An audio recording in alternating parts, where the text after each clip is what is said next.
What is happening, people? It is Brian, Alsruhe, and I'm here at Untamed Strength with my man, Alan Thrall. If you guys don't know who Alan Thrall is, you probably should. Now,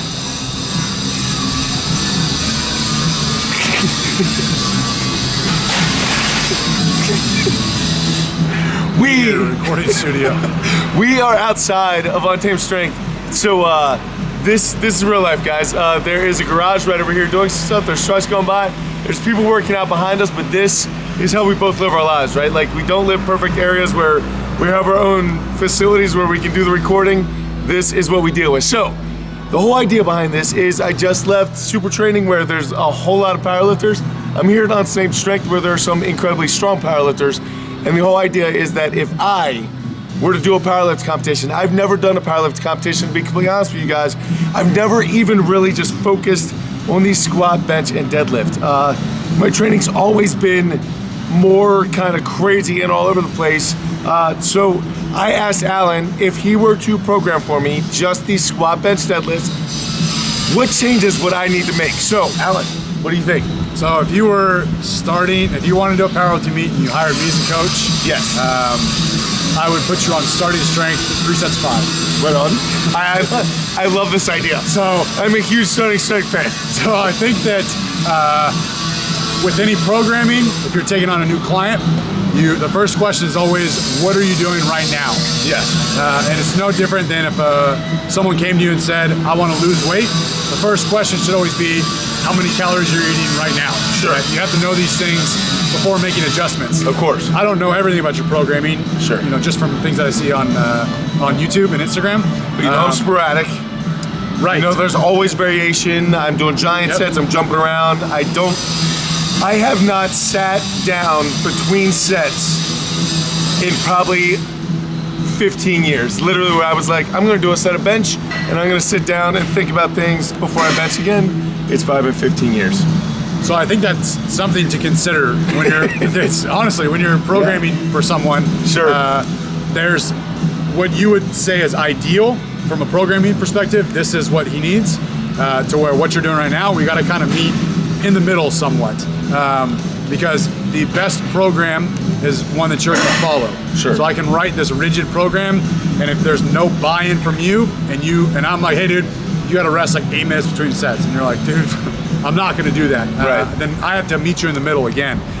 So compliance and buy-in is important, and I think that it's the client's personality type is important to consider when you're writing a program. If you like short rest periods and you like a lot of variation, it doesn't mean that I have to cater 100% to that. Sure. But I do need to keep it in mind when I'm programming for you. Right. So that's and as a coach, it's important for you to keep your integrity, right? Like I came to you for your expertise. Right. Like if I thought that I knew better, like I have access to the internet, I can do my own research, but I came to you. So if I'm gonna put my trust in you, I need to follow what you write. I can't be like, well, I think like 80% of this is pretty good, but I think I know better on 20. Like, if I'm gonna trust you with this, I'm gonna trust you with it. Yeah, that's right. Yeah, when people are when they're looking to pay for a service and say, I want to pay you to coach me, they're usually not killing it in the gym, saying like, dude, I'm literally getting stronger every week. Here, I'm gonna pay you to help me. You know what I mean? Right. They're like, I'm stuck, I need some help, I don't know where to go from here. So yeah, you have to actually be somewhat of a point of authority. Sure. And anyways, I guess we can start the video now. Sure. So so if I was programming for you, I'd first ask what you're already doing, and you would just give me a rough, I guess month or week of what you typically do. Sure. And then I would go from there. I would take a lot of the energy you're spending in your programming right now, and I would direct it towards improving your squat, bench, and deadlift, because those are the contested events. Right. Specificity. Right. So you would be, your program would be highly specific, or a lot more specific. Right.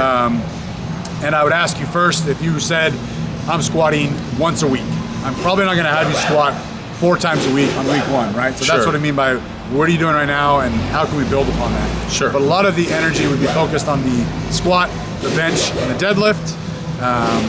And I would program variations of those movements. So it's usually kind of like a 3-tier approach to where you got your main movements, which come priority. Sure. Your secondary movements are going to be variations like block pulls, pause deadlifts, pause bench, touch and go bench, slingshot bench, pause Sure. squat, pin squat. So something that looks like the normal movement, but there's a slight variation. Sure. And then the tertiary or third movements, might be other stuff depending on how far out we are from the meet.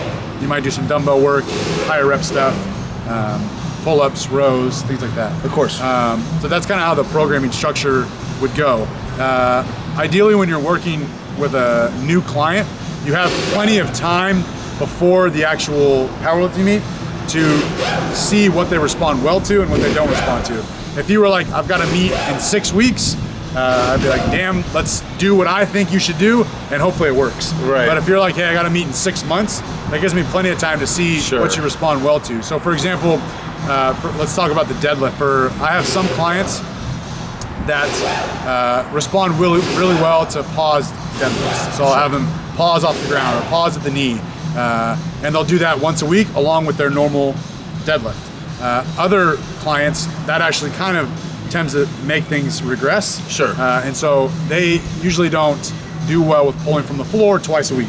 So I might have them do a block pull or a rack pull on a second day, or something like that. But anyways, everyone responds a little bit differently to certain things. Some people do really well with paused work, some really don't. Some people do really well with band work and chains, some don't. And it's helpful to have plenty of time to get used to those trends.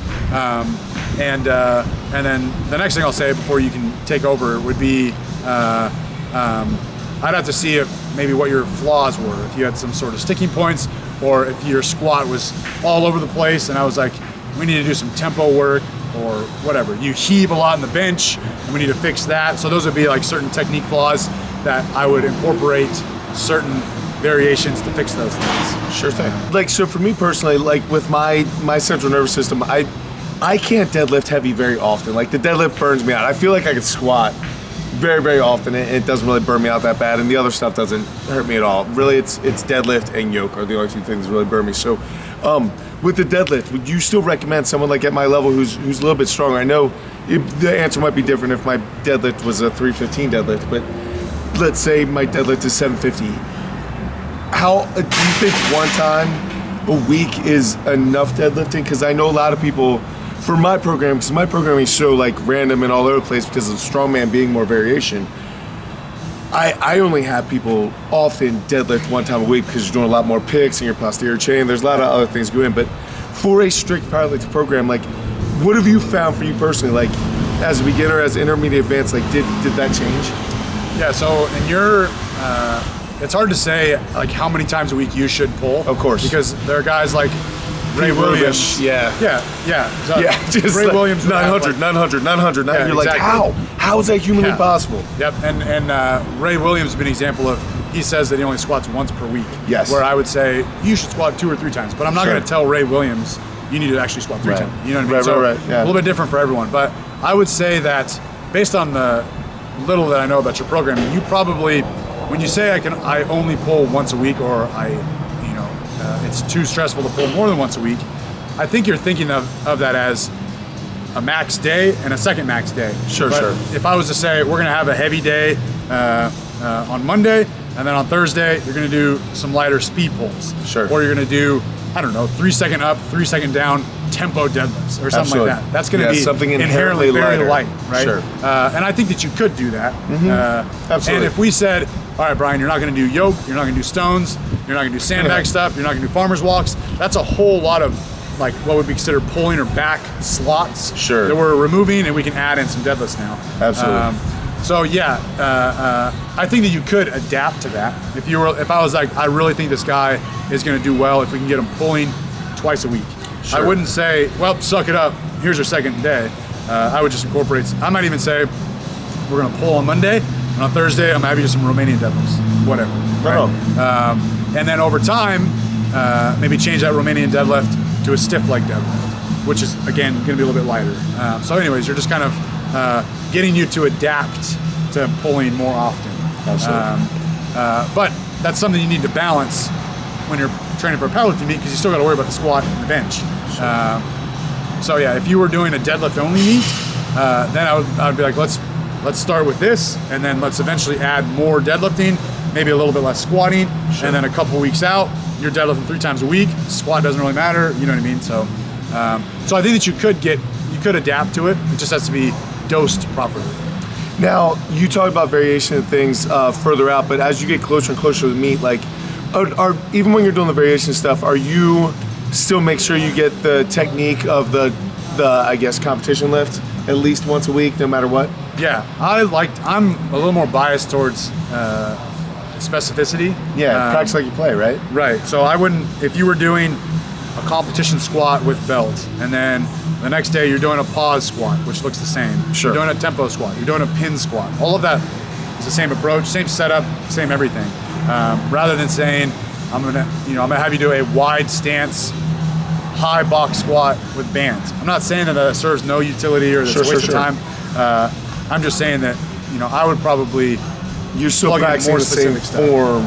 Right. Exactly. Now, if you get like how far out from the actual competition? Because like for me personally, when I program for like a strongman, I usually try to have at least 16 weeks if I know what they're doing, if I have an idea of the person, and then about a month out from competition, I'll have them run a mock meet where we kind of see where the weak points are on their events. Their strength will kind of go on maintenance, and then it'll be more just specific for event training, right? Yeah. Like that'll make up the bulk of their stuffs. But in powerlifting, you do basically squat, bench, deadlift the entire time, and then as it gets closer to the competition, what happens with becoming more specific? How does that become more? Is it just more like with commands, or like how do you guys become more competition ready? Yeah, so I would say that all of those variations, the further out you are from a meet, the wider or the further away from the competition it'll be.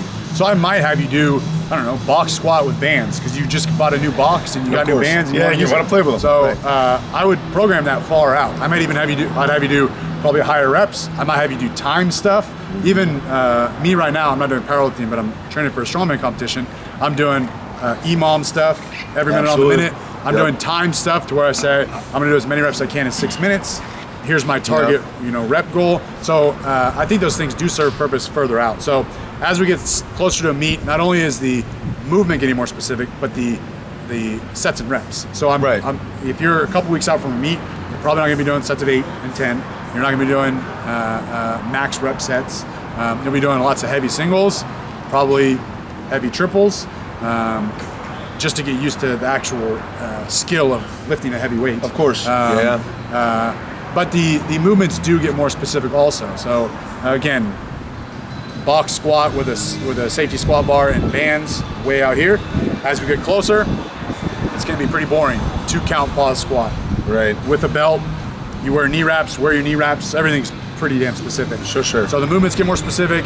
The sets and reps get more specific. The weights go. It's getting you more used to lifting 1 rep heavy weight. Right? So yeah, I hope that answers. Absolutely. When you were at the end of, so right before your competition, when you're sizing up your singlet and stuff, how far out do you decide your openers? Like I know a lot of people have different opinions and stuff like that. So like for you, deciding your openers, kind of what your second's going to be, like what's your philosophy going into like game day for that? I actually like to work backwards. So I like to figure out what I want my third attempts to be. Of course. And then work my way back from there. What's your third attempt, like percentage-wise? So it depends on if someone is doing their very first meet. Yeah. It's going to be a little bit different strategy than someone who's like, has a very clear-cut goal to say, I want to qualify for nationals. I need a 1,500 pound total. And then I'm like, all right, let's see what we can get then. Sure. We have to hit these numbers. So we're going for broke. Right. I don't really care if you're setting PRs at this meet. All you care about is getting this total, right? Of course.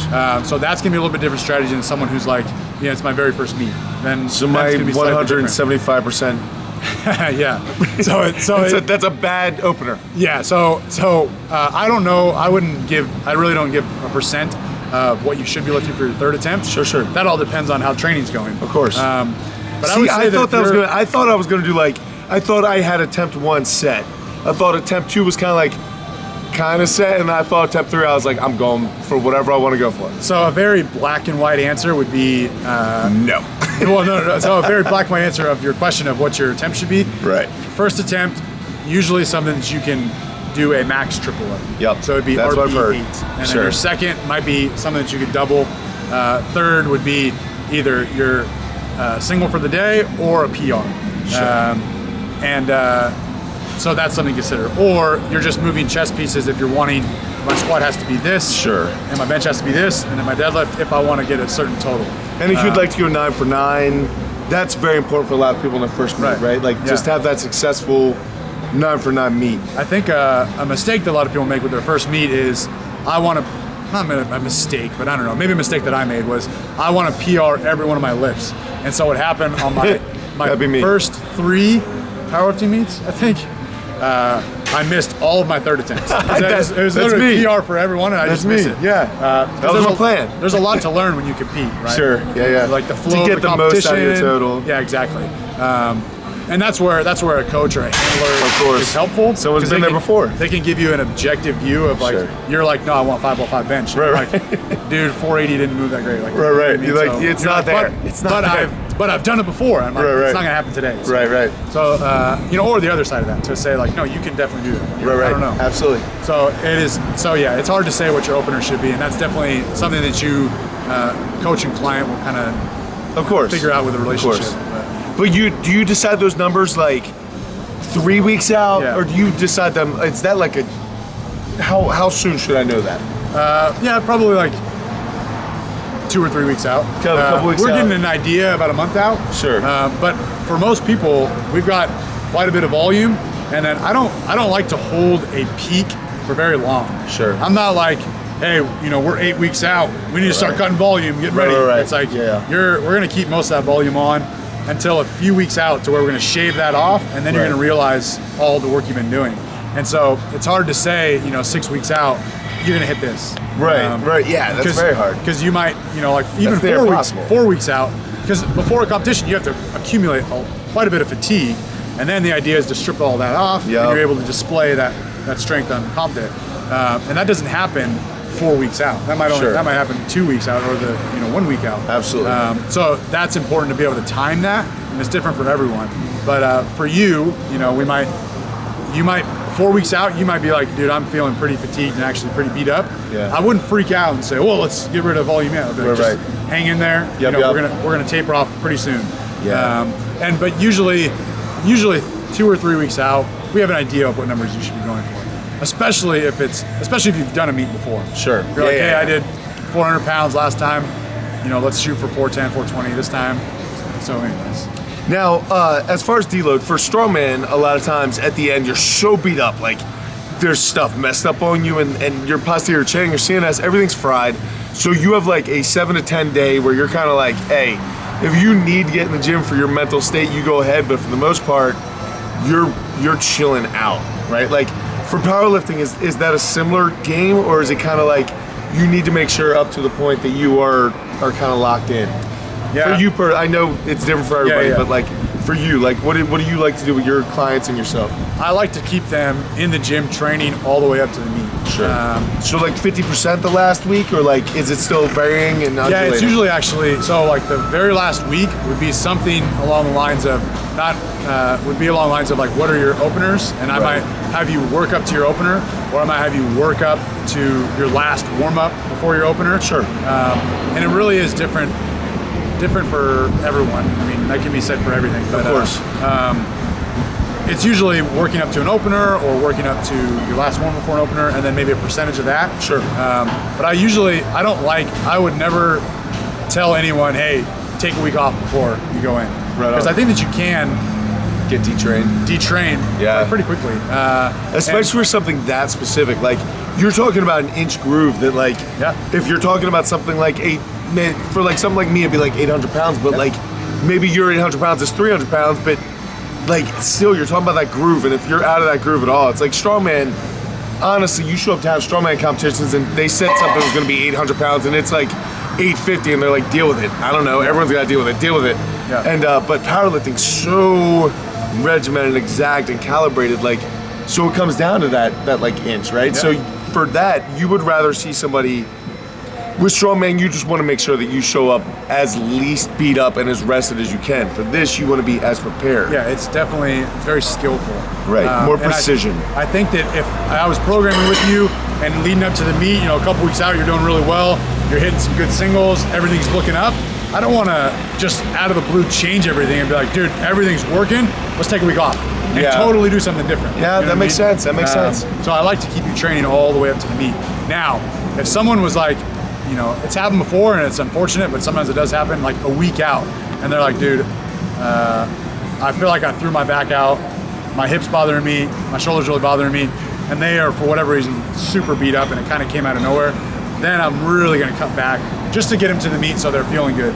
Absolutely. Not to say that I'm going to tell them to take a week off, but if they are pretty beat up, then we're going to take a little bit more away. But if everything's like, dude, you're doing really well, these singles are looking, everything's looking up, all right, let's flip everything and take a week off. I would never do that. And I think some people do that. Like, training's great, I'm going to coast for the next 2 weeks. No, dude, keep doing what you're doing. I also, the people who like to deload like every couple weeks, because I'm like, are you beat up? And they're like, nah, not really. I'm like, what then? Why are we stopping? Like, I don't understand. But teacher, this is so interesting because, like I said, I've never ever trained just squat, bench, deadlift. And I'd be really interested to see what would actually happen. Sounds like you'd hate it. To be honest, like you were talking about, I'm like, this doesn't sound fun at all to me. But I mean, like, if that was one of my goals, if I was going to a powerlift competition, the drive of the actual, like, wanting to do a powerlift competition would definitely make me buckle down for like 16 weeks or however long it was. Yeah. But it's just so different. It's so different, but that's so fascinating to me because I've never trained that way. I mean, yeah, it's very similar to Olympic weightlifting. If you were to hire an Olympic weightlifting coach, we're going to do a lot of squatting, a lot of pressing. Same things snatch, over and over and over again. And again, that's a little bit different, and that would be a whole other video. But we might say, Brian, your numbers are really, really strong. Your clean and jerk and your snatch is garbage. So we're going to do a lot more clean and jerk and snatch work. Sure. Because we don't need to get your squat up. Yep. You know what I mean? We need to get your clean and jerk and snatch. So it's kind of similar to powerlifting. That those are the 3 skills you need to practice. Well, that's great, man. Well, I'm not saying that I'm doing a powerlifting competition anytime soon, but I am saying if you did a powerlifting meet in here, I'll give you this weekend. So you have a couple days to like rest. Wait a second. If you were to a powerlifting meet here, this weekend. Yes. What do you think your numbers could be? Completely raw. Like, am I allowed to wear sleeves or not? What am I allowed to wear? Belt and knee sleeves. And you're allowed to wear wrist wraps. Singlet. You're allowed to wear wrist wraps for bench. But the deadlift would be no straps. The squat would be no knee wraps, just because you're doing it raw. Sure. So let's go, and no hitching, with deadlift. Right. I'm not allowed to like. Squat has to be down to depth. It can be low bar, high bar, doesn't matter. It's just a squat. All right, and then bench has to be a pause on your chest. Your butt can't leave the bench. And then deadlift, you can't hitch. You can't wear straps. Squat, let's go conservative. I had 650. I know, because I just hit 710 last week. But that was a wrap. So 650, I've got. Deadlift, 720, 725 right now. So we're at 1375 total, okay. The bench, I'll say 405 just to be, like, I know I have 405, but I know I have more than that. That's a 1,700 plus total, so which is pretty damn good. What weight class would you be? 220. It's pretty good total. Yeah, I mean, right now I'm like 225 with that, and I'm sloppy. That's a pretty good conservative total. Do you think, like, is that worth trying to do something with? No. Would that qualify not for unless nationals? you really, really wanted to. Right. But yeah, 100% that would qualify for nationals. Yeah, I don't know how, would be cool. I don't know how it would do at nationals. I'm sure I get destroyed. I mean, I look at the guys who are actually in my class. They're like, I just know online from like YouTube and stuff, and I look at that and I'm like, these guys are just on such a different level. Like, at least the guys like that I know their names and stuff. Yeah, I mean, technicians. Yeah, they're over 2,000 easy. Yeah. And I'm like, man, I feel like. Oh, you're saying strong. Yeah, like I feel like I'd love the total 2,000 and meet. That'd be cool. Mm-hmm. I feel like that'd be a good goal, but I feel like I would need to focus more just on my squat, bench, and deadlift before I'd actually be able to do that anytime within a couple years. You'd have to get used to sitting around between attempts for 10 minutes. Man, Mark asked me that question. He was like, would you consider doing a powerlifting meet? And I was like, man, one of the biggest reasons why is because like a strongman competition a lot of times is like 4 to 6 hours, and you do 5 events, but like you might have like a half an hour between events, and like the idea of like sitting for like an hour or 2 hours or 3 hours between having to get back up to go, I'm like, man, at a strongman competition, after 3 events, I'm ready to go get burritos. Like, I don't want to play anymore. I get bored. Yeah. And that's like sitting down between, I can't, sitting down between sets, I have trouble. I get bored. So, might not be for me, but I do know there's so many people out there who are very, very interested in this, and it's something that I don't really talk about because it's not something I do, it's not something I'm passionate about. So, I figured while I'm here with my man, I get some answers. So, thank you very much for doing that, dude. Yeah, dude, of course. Right on. That'll be $500 for coaching advice. All right, I'll play you in In-N-Out Burger. Sweet. I can't stop eating there. Guys, I will catch up with you later in the week. Until I do go out to something amazing, guys, keep rooting out people, be nice to each other. We'll see you then.